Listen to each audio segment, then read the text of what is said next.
তরকারিটা বেশ মাখো মাখো হয়ে এসেছে। এইভাবে আপনারাও ট্রাই করে দেখবেন। তরকারিটা প্রায় খাওয়ার মতন হয়ে গেছে। এই পর্যায়ে আমি 4-5টা কাঁচা লঙ্কা দিয়ে দিলাম। এটা অপশনাল, আপনারা দিতে পারেন নাও পারেন, কোনো অসুবিধে নেই। আমি দেখতে ভালো লাগার জন্য দিলাম। বন্ধুরা, এইভাবে চিচিঙ্গা তরকারিটা রান্না করে খাবেন, খেতে দুর্দান্ত লাগে। এই হচ্ছে আমার বাগান। হরেক রকম সবজির গাছ হয়েছে বর্ষাকালে। ঢ্যাঁড়স, ঝিঙে, শাক হয়েছে, কচু হয়েছে, চিচিঙ্গা হয়েছে, উচ্ছে হয়েছে, প্রচুর সবজি হয়েছে বন্ধুরা।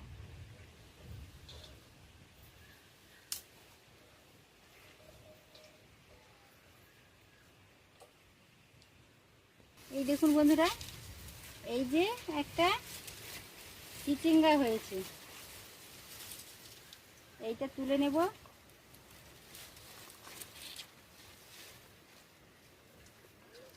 এই দেখুন, একটা চিচিঙ্গা তুলে নিয়েছি, নরম চিচিঙ্গা, একেবারে নরম চিচিঙ্গা। আরও তুলে নেব।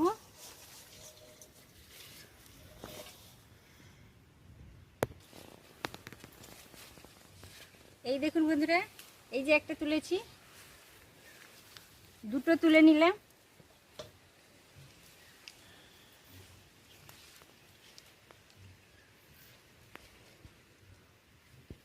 এই যে একটা তুলেছি,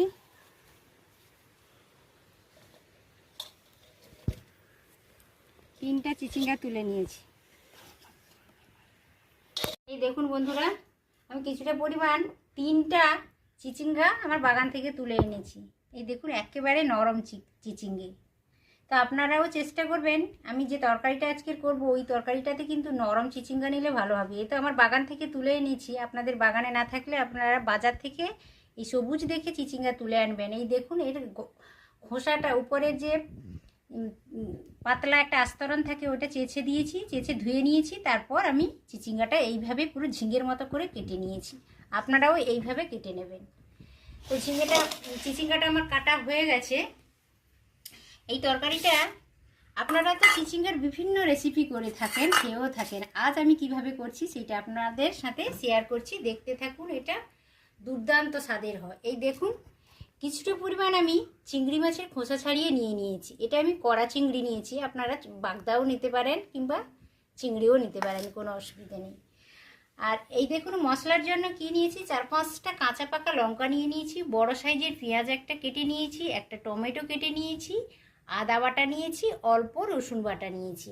আর গুঁড়ো মশলা, হলুদ আধা চামচ, লাল লঙ্কার গুঁড়ো আধা চামচ, জিরে আধা চামচ, ধনে আধা চামচ, আর ঝালের জন্য এমনি প্লেন লাল লঙ্কার গুঁড়ো। আর এই দেখুন, আমি মিক্সির ছোট জারটাতে করে একটা নারকেলের অর্ধেকটা আমি তুলে নিয়েছি। তুলে নেওয়ার পরে এটা গ্রেট করে নিয়েছি। এইটাতে যদি অল্প নারকেল দিয়ে নারকেল চিংড়ি আর চিচিঙ্গা রান্না করা যায়, মানে দুর্দান্ত স্বাদের হয়। আপনারা একবার হলেও এইভাবে ট্রাই করে দেখবেন। তো চলুন বন্ধুরা, এখন চিংড়ি মাছটাকে আমি লবণ হলুদ মাখিয়ে নেব। চিংড়িটাতে লবণ হলুদ মাখিয়ে নিচ্ছি। এই তরকারিটা খেতে কিন্তু ভীষণ ভালো লাগে। এইভাবে একবার ট্রাই করে দেখবেন, আর অবশ্যই আমাকে কমেন্ট করে জানাবেন রেসিপিটা কেমন হয়েছে। গ্যাসটা অন করে একটা কড়াই বসিয়ে দিয়েছি। আর এই দেখুন, ঝিঙেটা এই চিচিঙ্গাতেও অবশ্য একটু সবুজ গন্ধ করে বন্ধুরা। এই জন্য চিচিঙ্গাটা ভালো করে কষিয়ে নিতে হবে। তো কষানোর সময় আমি লবণ দেব না, এটা তো জল জলে টাইপের একটা সবজি, তো প্রচুর জল বেরিয়ে যায়। ওই জন্য কাটার আগে কিন্তু ধুয়ে নেবেন, কাটার পরে কিন্তু চিচিঙ্গাটা কখনো ধোবেন না, তাহলে পুরো জল ঢুকে যাবে, তরকারিটা ভালো লাগবে না, পুরো জল জলে লাগবে। তো আমি বরাবরই সরষা তেলে রান্না করি। সরষা তেল 2 টেবিল চামচ সরষা তেল দিয়ে দিলাম। তেলটা বেশ গরম হয়ে গেছে। এই পর্যায়ে আমি চিচিঙ্গাগুলো তুলে দিলাম।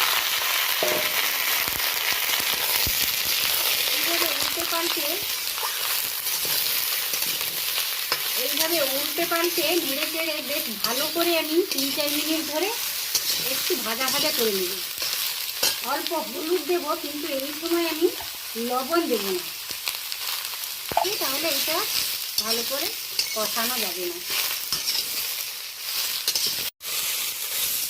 চিচিঙ্গা সবসময় ভালোভাবে কষিয়ে নিতে হয়। চিচিঙ্গার একটা জল জলে ভাব রয়েছে আর সবুজ গন্ধ করে, ওই জন্য চিচিঙ্গা সবজিটা এমনই সবজি একটু যত ভালো করে কষানো হবে তাহলে তরকারিটা খেতে বেশ ভালো লাগবে বন্ধুরা। আর ছোট্ট ইউটিউবারের চ্যানেলটি যদি সাবস্ক্রাইব করে রাখেন তাহলে গ্রাম্য পদ্ধতিতে নিত্য নতুন ভিডিওর আপডেট পেয়ে যাবেন। আর ভিডিওটি ভালো লাগলে অবশ্যই একটি লাইক দেবেন, পরিচিতদের মধ্যে শেয়ার করতে ভুলবেন না। এই দেখুন চিচিঙ্গাটা বেশ রং ধরেছে, হালকা লালচে রং ধরেছে, মানে কষানোটা ভালোভাবে হয়ে গেছে। তো এই পর্যায়ে আমি নামিয়ে নেব। ভিডিওটা স্কিপ করবেন না বন্ধুরা, পুরোটা দেখার অনুরোধ থাকলো। চিচিঙ্গাটা ভালোভাবে কষানো হয়ে গেছে, হালকা ব্রাউন কালার করে চিচিঙ্গাটা আমি কষিয়ে নিয়েছি। এই দেখুন কড়াইতে 2 টেবিল চামচ আমি সরষের তেল দিয়ে দিলাম। রান্নাটা আমি সরষের তেলেই করি। এখন মশলাটা রেডি করে নেব। ফোড়নের জন্য ছোট চামচের 1 চামচ আমি কালো জিরে দিয়ে দিলাম। ফোড়ন থেকে একটা ভালো গন্ধ চলে আসছে, এই পর্যায়ে আমি কেটে রাখা পেঁয়াজটা দিয়ে দিলাম।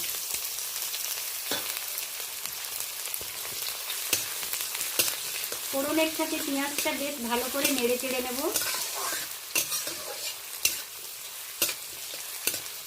এই সময় গ্যাসের ফ্লেমটা লোই রাখা আছে, মশলাটা রেডি করবো এই জন্য লো করে রেখেছি।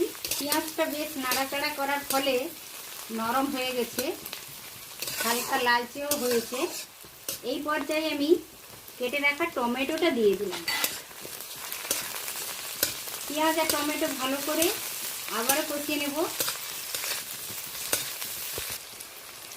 লবণ দিয়ে দিলাম, পরে যদি অভাব পড়ে তাহলে আবারও দেব। এখন আমি মোটামুটি তরকারিতে যতটা লবণ লাগে ততটাই দিয়ে দিয়েছি।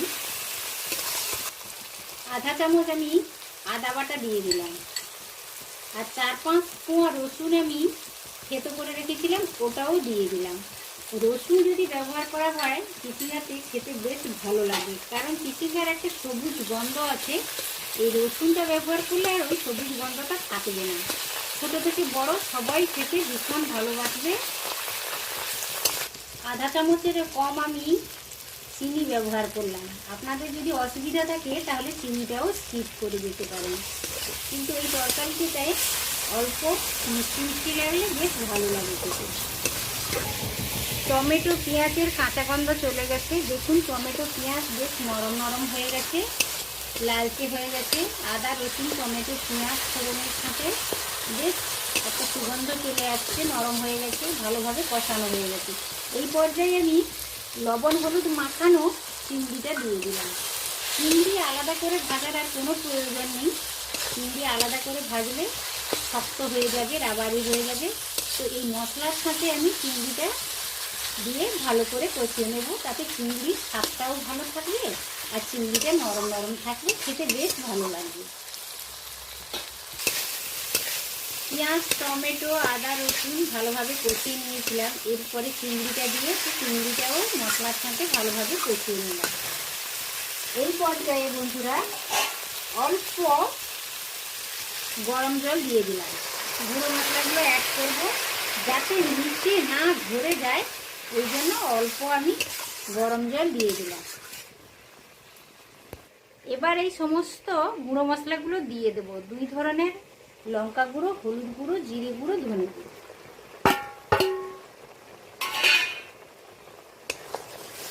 এই মশলা আর চিংড়ি সবই একসাথে ভালোভাবে আরও 2 মিনিট 3 মিনিট ধরে ভালো করে কষিয়ে নেব। এইভাবে যদি চিচিঙ্গা চিংড়ি দিয়ে রান্না করা যায়, যে কখনো খেতে পছন্দ করে না চিচিঙ্গা সেও চেটে বুটে খাবে। আপনারা চেষ্টা করবেন এইভাবে একবার হলেও ট্রাই করে দেখুন। এখন তো বর্ষাকাল, প্রচুর পরিমাণে চিচিঙ্গা বাজারে পাওয়া যাচ্ছে, বা যাদের বাড়িতে আছে এইভাবে রান্না করে খান, খেতে দারুণ লাগবে। শুধু গরম ভাতের সাথে নয়, রুটি পরোটা লুচির সাথেও এই তরকারিটা খেতে বেশ ভালো লাগবে। এই দেখুন মশলা থেকে তেল হালকা রিলিজ করতে শুরু করেছে। এই পর্যায়ে আমি কষিয়ে রাখা চিচিঙ্গাটা দিয়ে দেব।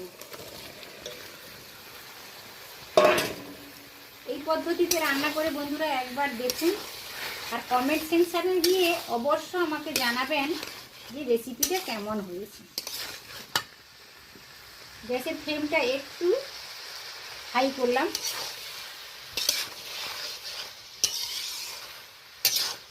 মশলার সাথে চিচিঙ্গাটা দিয়ে কষিয়ে রাখা, আগে চিচিঙ্গাটা একটু কষিয়েও রেখেছিলাম। এই দেখুন, আরও মশলার সাথে চিংড়ি মাছ আর মশলার সাথে চিচিঙ্গাটা দিয়ে ভালোভাবে আরও 2-3 মিনিট ধরে কষিয়ে নিলাম। এই পর্যায়ে গ্যাসের ফ্লেমটা একটু লো করে দিয়ে এই দেখুন গ্রেট করা নারকেলটা দিয়ে দেব। এইভাবে যদি আপনারা চিচিঙ্গা রান্না করে খান আর কিছু লাগবে না, এই তরকারিটা দিয়ে সমস্ত ভাত খাওয়া হয়ে যাবে বন্ধুরা।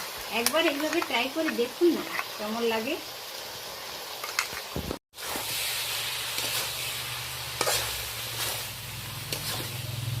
নারকেলটা ভালো করে মিশিয়ে নিলাম। দুর্দান্ত লাগে এই তরকারিটা, এইভাবে যদি রান্না করে খান।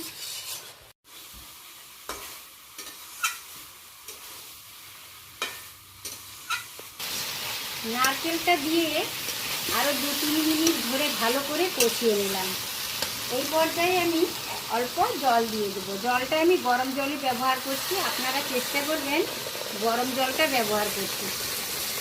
এইটা তো জলে সবজি, বেশি জল দেওয়ার প্রয়োজন নেই, অল্পই জল লাগবে। এইভাবে আমি জলটা দিলাম। আপনারা যতটা পরিমাণ সবজি নেবেন সেই অনুসারে জলটা দেবেন। গরম জলটা তরকারিতে ব্যবহার করলে তরকারিটা খেতেও ভালো লাগে, টেস্টও ভালো আসে, আর তরকারিটা তাড়াতাড়ি হয়ে যায়। তরকারিটা বেশ মাখো মাখো হয়ে এসেছে। এইভাবে আপনারাও ট্রাই করে দেখবেন। তরকারিটা প্রায় খাওয়ার মতন হয়ে গেছে। এই পর্যায়ে আমি 4-5টা কাঁচা লঙ্কা দিয়ে দিলাম। এটা অপশনাল, আপনারা দিতে পারেন নাও পারেন, কোনো অসুবিধে নেই। আমি দেখতে ভালো লাগার জন্য দিলাম। বন্ধুরা এইভাবে চিচিঙ্গা তরকারিটা রান্না করে খাবেন, খেতে দুর্দান্ত লাগে। এই দেখুন বন্ধুরা, নারকেল চিংড়ি আর চিচিঙ্গার রেসিপিটা আমার একেবারে কমপ্লিট হয়ে গেছে। নারকেল আর চিংড়ি দিয়ে যে কোনো রেসিপি করলে তার স্বাদই চেঞ্জ হয়ে যায়। দেখুন, আমি স্ট্যান্ডিং টাইমেও রেখেছিলাম 3-4 মিনিট। দেখুন কতটা লোভনীয় হয়েছে।